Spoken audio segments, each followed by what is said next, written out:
there now. I mean, that's really all you want to know. It's a space. You want to know what's happening in the space. She did have a Twitter account and a Facebook account, and so I thought I'd just add that, you know. What's your opinion about that? A lot of people are putting all these LinkedIn and Twitter buttons on there. I mean, do it. Do it? Yeah. Do it. Yeah, do it now and then try and figure out later why it's important.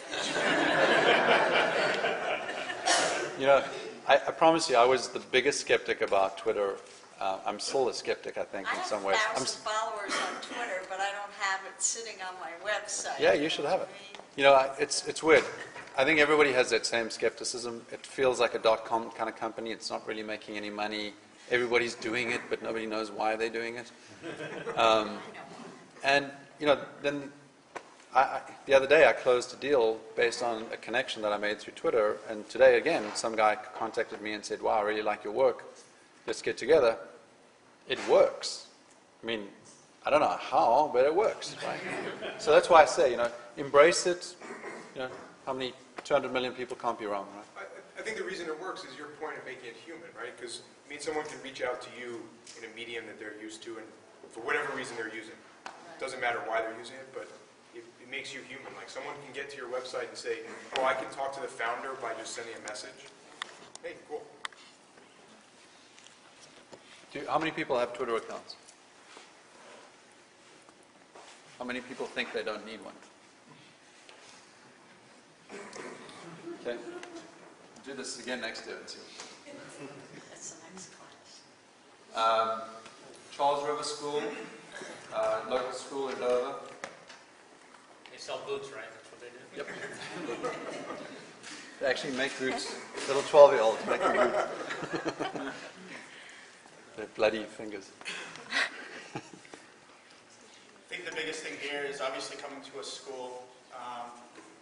You know that there's going to be both just informational content, and there's probably going to be that they're providing content like the events and registrations and pieces like this. So you have people coming for different reasons, and just looking at this, and I'm thinking about, well, why would I be here? Well, if I'm researching the school, that's one thing. If I'm part of the school and I want to get engaged, that's another. I just wouldn't have any idea where to start. It seems like a good 50% of all the real estate is being used for some type of news and events. And, you know, there's view calendar, Thursday calendar today, news and events down here. And that's a lot of real estate to take up. And admittedly, this is just, you know, obviously this is something you scroll through. So obviously, I think it's just misbalanced in terms of there's more than one audience here. And just from a usability point of view, I wouldn't even know where to start if I was either of them. Is that thing in the bottom right the calendar, or is that a different calendar? It's a redundant calendar. Okay. Yeah. So it's like a feed. It's a feed from the calendar. So you can click here to view it, but you're going to view it anyway. You don't have a choice, right? It's just Thursday and then today. Sorry, I feel strongly about this because my company was about events. So. Yeah. And by the way, if you're a parent and you've got kids at a school, the only thing you want to know is what are they doing this week? Because the school will never tell you. And they'll send you an email, but it'll be formatted in something that isn't possible to read, or it'll be a PDF. So that's all you really want to know. Don't we tell you when it's bad? So this is the redesign.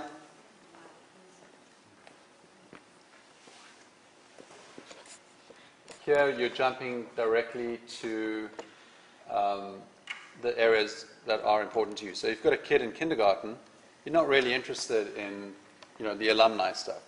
So you can dive directly into the area that's relevant to you. The calendar's very, very simple. It's easy to see. It gives you what's coming up that week.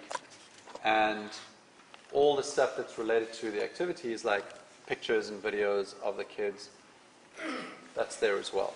Because schools are becoming more adept at creating video and getting those pictures distributed to the families, and so they should have them on the site. Any comments, guys? All good? Just hit it first time. Ray, are you guys here?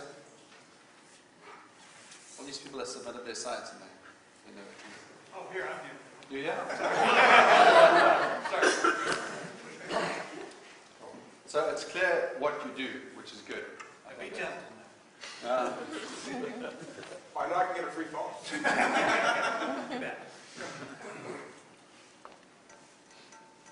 a lot of calls to action, I suppose. I think the format of it, first of all, I'm just super overwhelmed. I almost feel as though that I'm in like a Sunday circular that you get in the inside of the Globe or something like that. I obviously came to this site for a reason. I want to find just some way that I identify with where I'm going, and it just seems the other thing that as soon as I get here, I'm just hit with product. I'm not hit with the company or how this works. Do they sell? Are they a provider? What do they do? Where are they in the chain of all things, phones? This site reminds me of when I was living in Manhattan. There was an electronics store that was always going out of business, run by these Israeli guys. Crazy Eddie. Yeah. And every time I walked in there, they were trying to sell me the latest stereo or something. I get that vibe from looking at this site. The thing that's effective is, at least unlike most of the sites we looked at, there is something actionable and clear. There's a decent chance, 10%, 20%, that I might be interested in one of these. But if I'm not, to your point, I don't know what else to do. Do I just scroll forever? Do I just leave that to the top and look around? And again, some credibility there. You've got the logos of the carriers, so I'm feeling like you're a real company that's actually going to help me.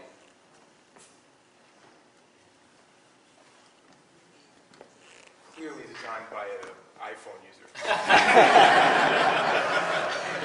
Which Verizon doesn't sell. So here they send You them. won't let independent agents do the iPhone. It's Well, like Walmart. They all have great pictures. You just have to look around and find them. In fact, you can have the 1, 2, 3, 4 is actually a scrolling thing, so you can have multiple phones going through that. You don't have to have them all on the home page all the time.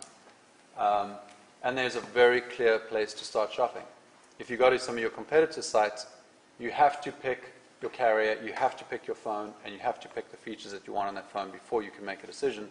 So why not get them to do that right up front, go through that three-step process, and immediately on clicking the features that they want, boom, you're in that phone and you can start your purchase activity. And I think, if I remember correctly, there are 2 sets of navigation. So I think we simplified. Yeah, you've got navigation across the top, and then you've got these action items down here as well. That's a little confusing. Try and narrow it down. Any other comments? I have to say, I like our promise. You can now see that. I didn't see that on the first page. So obviously, I knew they sold phones, but I didn't know why I should use them. Now my eye goes from the left, goes to start shopping, goes down, and sees our promise. And maybe I ignore the phones a little bit, but that's fine because I know that's phones. Which, by the way, that promise, that's the human element again, right? So you've got the science of the layout and the credibility. Hey, we promise. We're good people. You had a question? How do you know this way is better? How do I know this way is much better? He's the scientist. Are you an engineer? No, I'm not. Economist? Yeah. Yeah. So typical answer would be on one hand, the other hand. So in any website, there's science and art, and there is no way to know just from looking at it that it's going to work better. What you would want to do is install analytics, heat maps, do some user testing, and then use that data to either improve or change the website in the direction that the users were helping you understand. Are there any comments on environments, or that you can change what's in there, or optimize it for certain fonts for certain people, and how to think about that? Website design standpoint, like Drupal or applications. So is your question about... My question is, if you're a small business and you want to continue to optimize your website without going back to designer, Just talking about CMS. Yeah. is there, So there's about 1 million CMSs out there, and most of them come with some kind of analytics package or plugin that works with them. And if you combine that with all the free analytics tools like Google Analytics or Crazy Egg, I don't know what you guys use. Are you using anything different? We use Google and Omniture, but Omniture is pretty expensive. Yeah. And so using that data, combining it with